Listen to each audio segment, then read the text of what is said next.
Alright, so now we're going to take a look at converting Green Post into GreenTron.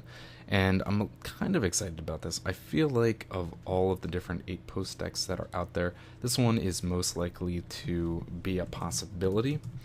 We are going to talk about, depending what order I put these videos up in, the Tron deck that has shown up. We did see it show up in a past daily event long before this was even an issue of losing Cloud Post. And that particular deck is very heavy green with just a simple splash for a win condition on burn. But what it has a lot of possibility for is getting these big fatties into play. It's what green does best.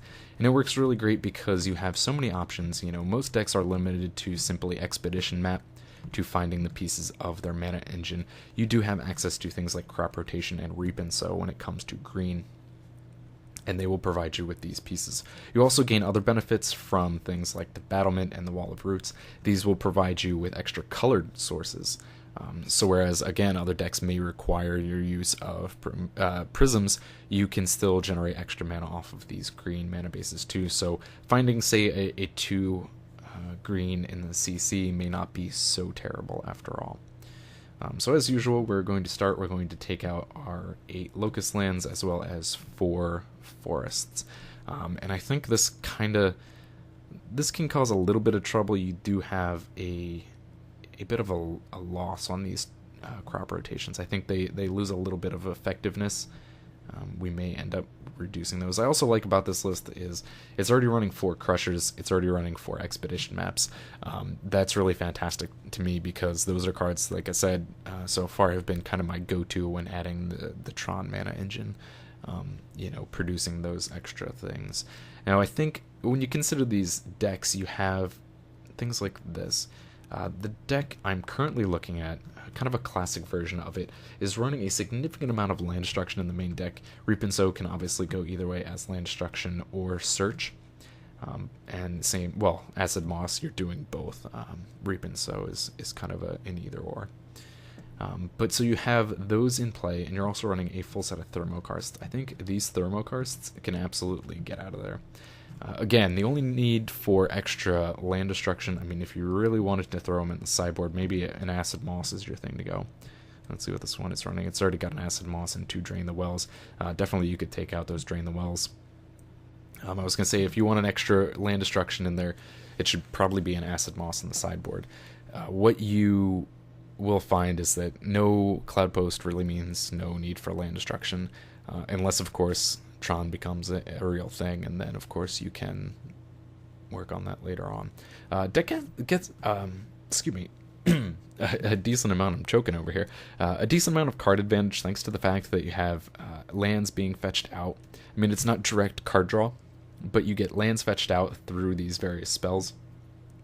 You get the Fierce Empath is going to tutor things up for you. This particular version is even running Curse and Tusker, which I kind of like. I'm going to probably leave that in there. And one of my favorites, the Aurochs Herds. The Herd allows you to, in a similar way to Squadron Hawk, find additional cards, additional creatures to put into play. Although, obviously, Squadron Hawk, you can find the whole squad. Here you can only find one at a time. Some decks even have brought in the Llanowar Sentinel, which is a similar ability, though you do have to pay to find those additional creatures. And that's maybe not so terrible. Now let's see, I think we're currently 4 cards down because we took out those Thermokarsts. If you see the other one, again, depending when these videos go around, it centers more on a combo with the Marauders. It will bring in it'll bring in stuff like Chromatic Sphere and Chromatic Star to really combo that off and get some crazy life gain to kind of make up for Glimmer Post. But I think, it's not something we want to focus on so much here. If you wanted to go, there's a couple of different ways we could do this. With 4 open spots now and a decent amount of mana generation, you could, if you want, bring in Serrated Arrows. I'm not sure that's the route I want to go. Generally, you'll find that Green Post keeps a relatively low creature base, and Serrated Arrows is great. It does give green some control.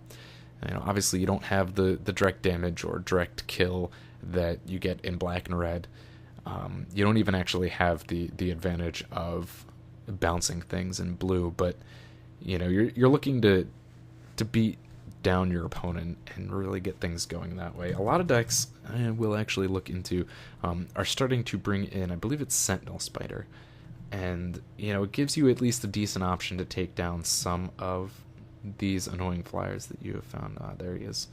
And I think he provides a good addition to the deck. I am going to bring him in.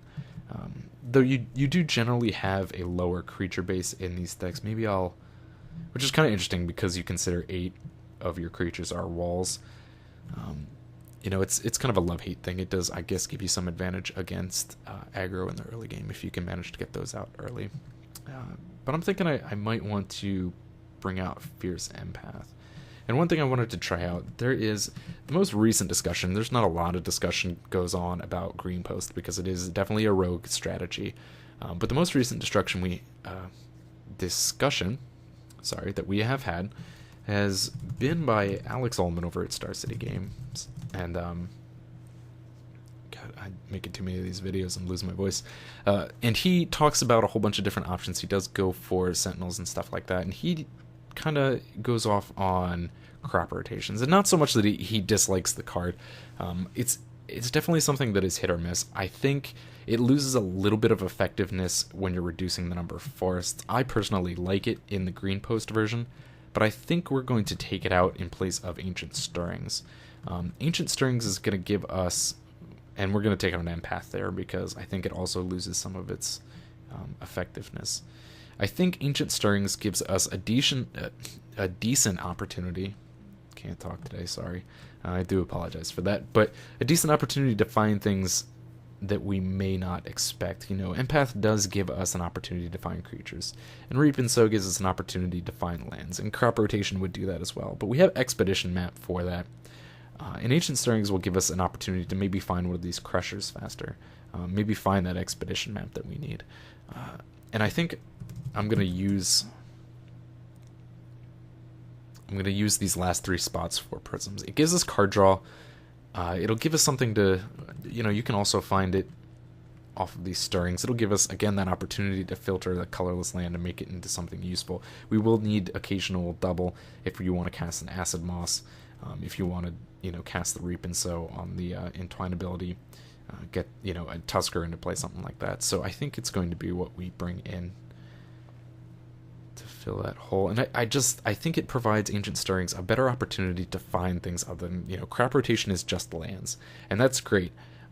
But Ancient Stirrings gives us a little bit more utility. I think it can create a better approach for the deck, and gives it a chance to find some other things that you might be useful. If you find yourself land flooded, hitting an Ancient Stirrings could give you a chance to find that Crusher you need, could find that Prism, which could draw you a Crusher, etc., etc. And I think that could be beneficial. So I think that's where we're going to go with this. I don't think this is a particularly good shell for the Sentinels. It does require a green too, right? The Land of War Sentinel. It does help you get the creatures out. We're already sitting at 22, which can be high for Green Post. And so, while it's great, and I think it's a great addition to, it requires 1 and a green to find additional ones. And it's great to have, an ability similar to that of the Herd.